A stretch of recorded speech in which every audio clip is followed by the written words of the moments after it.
Instituto Técnico Industrial San Juan Bosco. Exploración vocacional. Instructor Juan Carlos Valencia. Una recomendación muy especial a partir de este momento. Sería prudente que pausasen el video cada vez que vayan a tomar apuntes. Es importante ir relacionando en algún cuaderno toda la información más relevante para que puedas estudiar de la mejor manera. El tema que vamos a tratar el día de hoy se denomina elementos de un impreso. Para realizar un impreso son necesarios los siguientes elementos. Primero tenemos la tinta. La tinta es la sustancia colorante encargada de dar color al impreso. Se aplica a la matriz directamente. Cabe anotar que en las artes gráficas no utilizamos ni pinturas ni témperas. El elemento que se utiliza para aplicar a las matrices se denomina tinta. El segundo es el soporte o sustrato. Es el material que se emplea para la impresión. En la actualidad se imprime básicamente sobre cualquier material.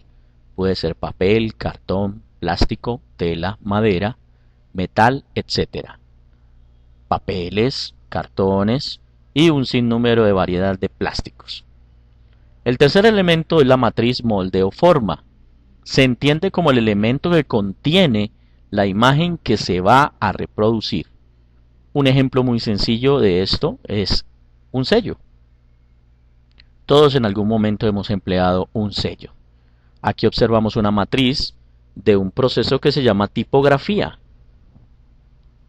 Y el cuarto y último elemento es la presión, que se entiende como la fuerza que se aplica a la matriz para poder transferir la imagen al sustrato o soporte. Retomando el ejemplo del sello, cuando efectuamos presión sobre el elemento que queremos estampar, ahí estamos aplicando este cuarto elemento. Muy bien. Las matrices, entendiendo qué son, se clasifican de la siguiente forma. Y hay que tener en cuenta que las matrices para impresión se clasifican teniendo en cuenta las diferencias de altura entre las zonas que imprimen y las que no lo hacen. En una matriz siempre vamos a distinguir una parte que imprime y otra que no imprime. En primera instancia tenemos las matrices en alto relieve. Su área de impresión se encuentra un poco más alta que el área de no impresión. Los sistemas de impresión o procesos de impresión que emplean este tipo de matriz son la tipografía, la xilografía, la flexografía, entre otros. Este es un ejemplo claro de una matriz tipográfica, donde tenemos las áreas que imprimen más altas que las áreas que no lo hacen. Veámoslo más claramente en este ejemplo, que es de un tipo, que es una matriz empleada por la tipografía. Aquí tenemos el área o zona de impresión, y aquí representamos el área o zona de no impresión. La parte que toma tinta es la que corresponde a la zona de impresión. Muy bien. La segunda clasificación son las matrices en bajo relieve, donde su área de impresión se encuentra ligeramente hundida con respecto al área de no impresión. Los sistemas de impresión o procesos de impresión que emplean este tipo de matriz son el hueco grabado o rotograbado, el agua fuerte y el offset seco. Aquí observamos un ejemplo de una matriz en hueco grabado. Las matrices de hueco grabado están constituidas por una serie de pequeñísimas celdas. Aquí un ejemplo más claro.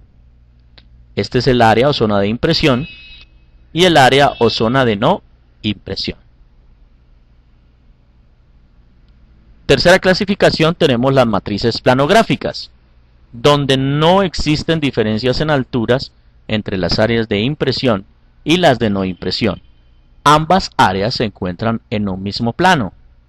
Los sistemas de impresión o procesos de impresión que emplean este tipo de matriz son la litografía y la litografía offset. Inicialmente se utilizó una piedra caliza para producir imágenes en el proceso litográfico. Sobre esa piedra se dibujaba y posteriormente se aplicaba tinta y agua para producir el proceso o efecto de impresión. Esta es una placa de impresión actual que utiliza la litografía offset.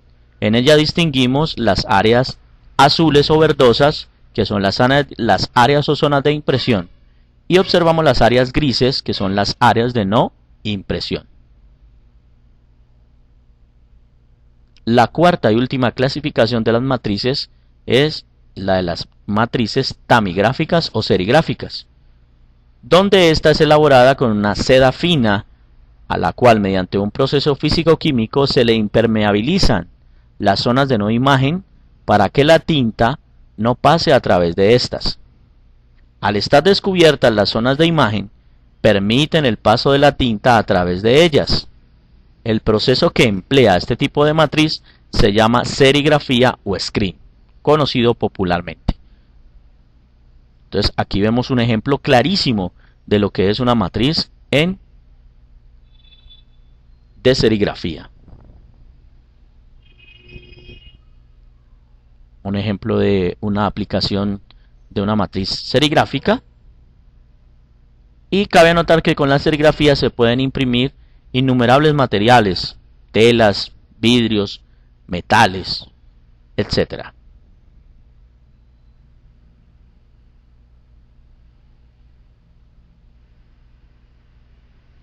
Ya hablamos de la clasificación de las matrices, ahora vamos a hablar de la clasificación de las máquinas para impresión. Muy bien, las máquinas para impresión se clasifican teniendo en cuenta las características de las superficies que intervienen directamente en el proceso de impresión. A ese grupo de elementos que intervienen directamente en el proceso de impresión se les denomina cuerpo impresor, y por lo general son dos superficies, una que se denomina superficie portapapel y otra que se denomina superficie portamolde. Teniendo en cuenta lo anterior, las máquinas para impresión se clasifican en tres tipos: máquinas planas, máquinas plano-cilíndricas, máquinas cilíndricas o rotativas, que a su vez se dividen en máquinas alimentadas por hojas y rotativas alimentadas por bobinas. Vamos a especificar cada una de ellas.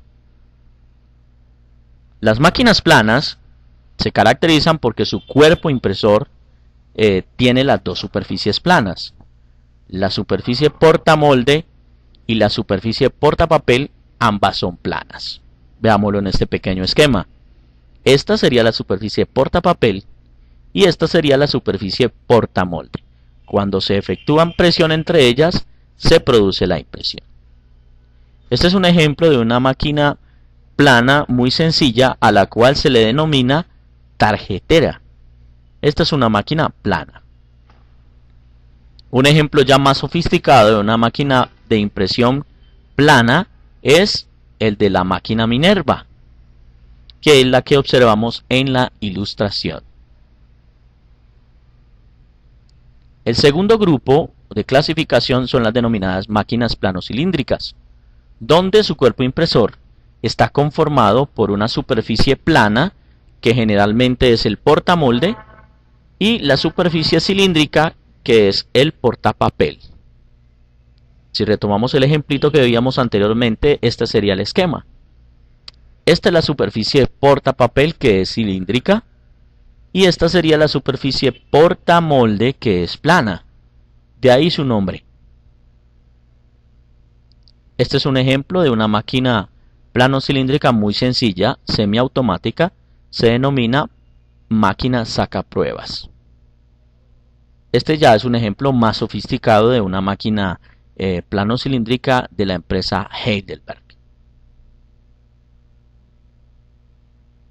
Y por último tenemos las máquinas cilíndricas o rotativas,